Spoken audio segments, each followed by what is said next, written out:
তৃণমূল লোকসভায় বড় ধাক্কা। প্রায় ২০ জন সাংসদ কেন অচেনা ছোট দলে যোগ দিলেন? পশ্চিমবঙ্গের রাজনীতিতে এক অপ্রত্যাশিত বড় ধাক্কা।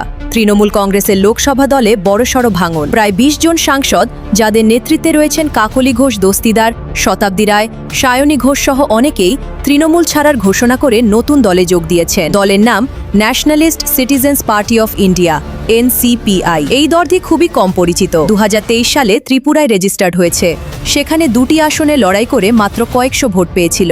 অথচ তৃণমূলের বিদ্রোহী সাংসদরা এই দলেই আশ্রয় নিলেন। প্রশ্ন উঠছে স্বাভাবিকভাবেই, কেন? বিধানসভায় হৃদ্রত বন্দ্যোপাধ্যায়ের নেতৃত্বে যে বিদ্রোহীরা আসল তৃণমূল দাবি করে বিরোধী দলনেতা হওয়ার চেষ্টা করছেন, লোকসভার বিদ্রোহীরা সেই পথে হাঁটলেন না। তারা সরাসরি নতুন দলে চলে গেলেন এবং NDA-কে সমর্থন করবেন বলে ঘোষণা করেছেন।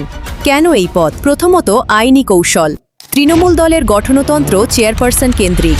দলের নাম, প্রতীক ও তহবিলের নিয়ন্ত্রণ সাংগঠনিক নেতৃত্বের হাতে। বিদ্রোহীরা যদি আসল তৃণমূল দাবি করতেন, তাহলে দীর্ঘ আইনি লড়াইয়ে জড়িয়ে পড়তে হতো। বিধানসভার মামলার মতোই জটিলতা তৈরি হতো। তাই ঝুঁকি এড়িয়ে নতুন দলে মাঝ হওয়ার পথ বেছে নিয়েছেন বলে মনে করছেন আইনগড়া। দ্বিতীয়ত, দলত্যাগ বিরোধী আইন এড়ানো। বর্তমানে তৃণমূলের ২৮ জন সাংসদের মধ্যে ২/৩ বেশি বিদ্রোহী। কিন্তু যদি মমতা কংগ্রেসের সঙ্গে মিশে যান, তাহলে সংখ্যা বেড়ে যাবে এবং আইনি সুরক্ষা কমে যাবে। আগেভাগে আলাদা হয়ে সেই ঝুঁকি এড়ানো হয়েছে। তৃতীয়ত, বিজেপির ভূমিকা। বিদ্রোহীদের বৈঠক হয়েছে বিজেপি নেতা ভূপেন্দ্র যাদবের বাড়িতে। বিজেপি চায় লোকসভায় তৃণমূলের ভোট নিজেদের পক্ষে নিয়ে আসতে, কিন্তু সবাইকে সরাসরি দলে নিতে চায় না। এই ঘটনায় তৃণমূল কংগ্রেসের মধ্যে অভ্যন্তরীণ পরিস্থিতিতে কিছু পরিবর্তন দেখা যাচ্ছে।